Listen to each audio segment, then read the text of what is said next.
Hi everyone, this is Jim. Welcome to this Blitz chess postmortem video. Got a more substantial game this time. This is my Blitz chess game number 118, where I played e4 and we got into the French defense, the Steinitz variation, which is what I like to play. If my opponent doesn't go for the win hour and goes instead for the classical knight f6, then the most popular move here is bishop g5, pinning the knight, and this usually leads to an exchange of dark squared bishops. But lately I've been trying this move e5 as a way of keeping more force on the board and getting into some interesting positions. So this is the main line. White builds up this pawn triangle here, maybe taking a few extra moves, but black has wasted a few moves too with his knight maneuver here. So knight f3, these are all the normal moves you can see from the opening book. Bishop e3, and now queen b6 is a very double-edged move. If you want to play more safe and sane, you can play something like c takes d4. Here, let's take a look at this. Turn the sound a bit. C takes d4 is a new variation. Knight takes d4 and bishop to c5. I think you can also play bishop to b4. It's been played against me and I haven't found a way to refute it, or queen b6 at this point. But this is kind of a more sane way to play with bishop c5. And queen d2, and the game goes on. It's typical French defense, where the light squared bishop here remains a bad piece for a long time, but black has a plan to slowly activate his pieces. So let's go back to the game. Here, queen b6 was played, and like I said, this is a very interesting move and double-edged. And the reason is this move knight a4, which I played. And then the best way to play this for white is to give this check on a5. So let's take a look at this line: queen a5 check, and then you play c3, and that blocks the check and defends the knight. So black for a moment thought he was winning a piece, but he's not, because the queen defends the knight. But there is some trouble here still, because this pawn on c3 is pinned now by the queen, and c takes d4. It shows c4 is another way to play, but this is the line I wanted to show you anyway. C takes here, and you can't take with the knight. You get in trouble because the pin on this pawn. So what you play instead is you play b4, hitting the queen. And now what black can play, and the most popular move here, I mean, he could retreat the queen, but then white is doing fine. He sacrifices a whole piece, and that's why this is interesting. And then the bishop comes out, and now you have to block with the bishop, which was hanging to a pawn all this time, but there were bigger threats going on. And you have to take with the knight now, because the queen is defending that knight. And so black has won 3 pawns for his piece, and continues with b5, harassing the knight. And anyway, it's a good game for both sides. It's interesting what black has with the pawns, and with this open position, he has enough compensation for his sacrificed piece. And but white can hope for, if he can activate his pieces, he can hope to gobble up some of those pawns and get into a winning game too. So both sides have something to play for here, and I think it's roughly balanced. Okay, so we'll go back to the game. What he played, instead of queen a5 check, he played queen b4 check. And this is just not as precise, because now when I play c3, the queen has to move again, so he's wasted a tempo over that other line. And now the best way to continue, I didn't find it. I guess I'm leaving the chess engine off so I can do a couple tactical quizzes. So what's the best response for white here?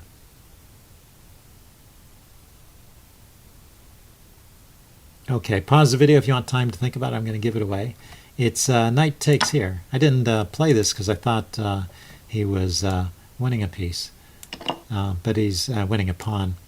But he's not. I didn't think he was winning a pawn. I thought it was just even. I thought everything would get traded out. So I take the pawn. He takes the knight. I take the knight. He takes the pawn. And that's as far as I thought. And I said, well, everything is even. But of course, I have this move b4, and that's good enough. That wins a piece basically. So he wouldn't play that. He might exchange one pair of pieces, but he wouldn't take with the bishop. And so I'd end up with a pawn up, say after this move. He needs to play something other than bishop takes d5, and I've got an extra pawn. So that'd be a simple way to get a pawn up. And what I played keeps some slight advantage for white, but not a whole lot. And now he exchanges. And we play some pretty normal moves. Bishop b4. I decide to bring the knight back. Queen to b6.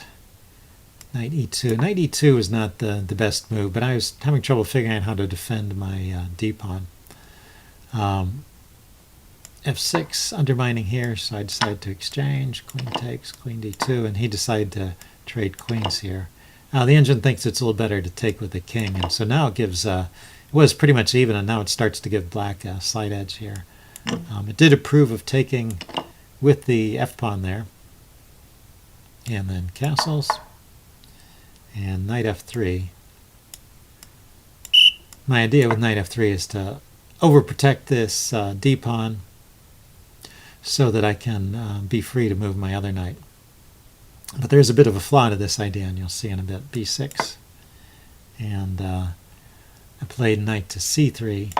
And so now there's an interesting opportunity for black. So put on your thinking caps again, and what would you play as black here?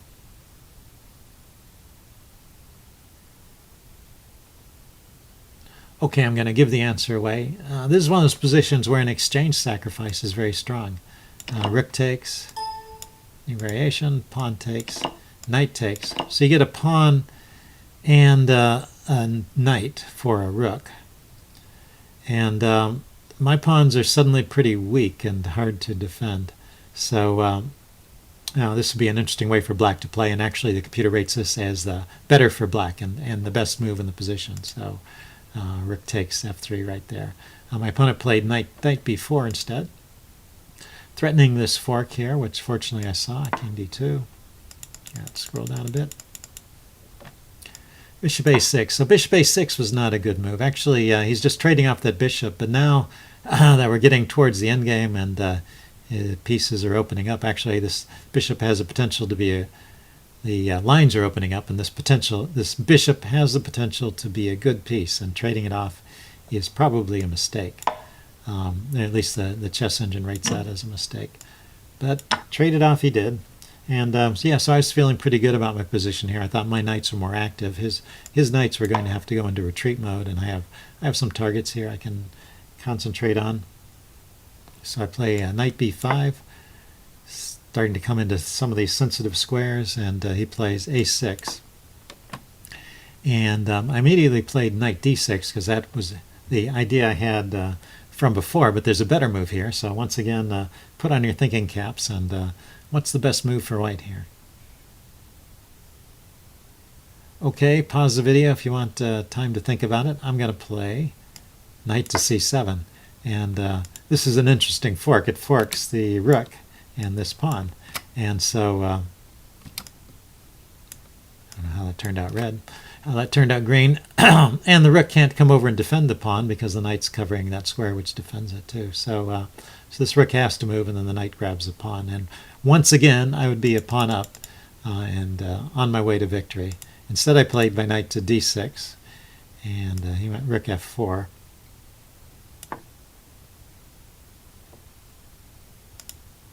He went rook f4. Yeah, it shouldn't have done that. So I brought my king up to defend. Brought my king up to defend. Oh, I went to e3 and harass his rook at the same time. And he played rook g4, keeping his eye on this pawn, although it's a little bit dubious on g4. It's limited in its squares. I played rook to f2.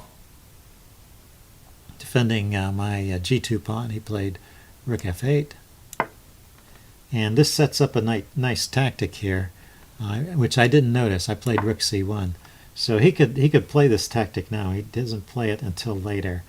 So once again, it's black's turn to move. What's an interesting move for black? Okay, he can actually take this pawn. And I can't take with the king because it's protected, so I'd have to take with the knight. And when I take with the knight, it unveils the fact that my king is overworked. My king was defending the rook and the knight, and I can't do both of them.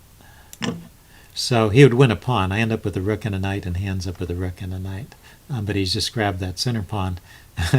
So this we actually get to a very similar position in the game. So you can see how the computer rates this as even, and you'll see why white has some chances here, even though black has one material. And that's probably the best way for black to play. So he played instead, I went rook c1, he played knight to a5.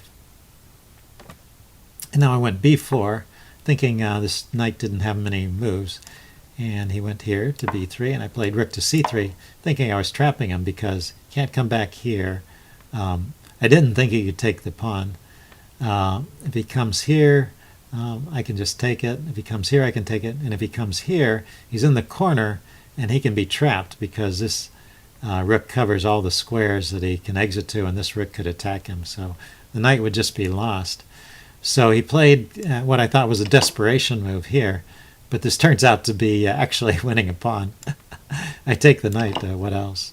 And he takes my rook, and that's sort of when I realized, oops. And so we get to this position, which is similar to the one we just looked at, except I got in the move b4. But I have something going on here with the rook and the knight all being gathered close to his king. So his king is nearly mated, but he has one move. And now his knight is pinned, but it's not so easy to exploit. But I can keep him tied up and maybe win some pawns. So I go after his rook. He plays rook g4, hitting my pawn. I play g3. He plays d4 check. And actually, the chess engine thinks d4 check is the losing move. Up until then, it thought this position was even. So just weakening his pawns. This is going to be a long-term weakness here, and eventually I managed to grab it. And he plays g6 here, and I play rook c6. So I fiddle around a bit. This is not the right idea, rook c6. He brings his knight out to d7, and I realize I'm not making any progress. He's defended his pawns, and so I come back here with check. And if his king comes up to g7, then I can pin the knight and win it. So he has to just, and his king can't go to this square, so he has to move his knight back to f8. So we got to the same position, and I realized as we went through that I had a much better move with the knight, which is to come here, and this threatens knight to f6 check, forking these two pieces. So, but black takes his opportunity to get the king out, but I grab a pawn. And now the material's even, and my pieces are still more active. So, and his rook is awkwardly placed here. So he goes king e7, and I went h3 because I realized his rook is actually trapped. The pawns guard all of these squares. The knight guards the squares up and down, and so his best move is just to go ahead and take the knight. And finally, I have an easy path to victory. He plays knight d7, and I go rook a8. I thought going after this pawn wasn't right because he could just bring his knight back and defend it and trap my rook. You have to worry about a minor piece trapping your rook in some of these endgames. So this wins a pawn. He can throw in a check. That's right, he did throw in a check here, sorry. I retreated, and then he took here, and knight to b3 going after my rook. I throw in this check, his king goes to d8, and then I take over here. And now I've got a passed pawn on each side of the board, and his king is confined to the back row. So this should be an easy win, and my opponent resigned at this point. So pretty interesting game, lots of little tactical opportunities there. So I hope you guys enjoyed that, and leave any comments you have in the section below, and I'll see you again later. Bye.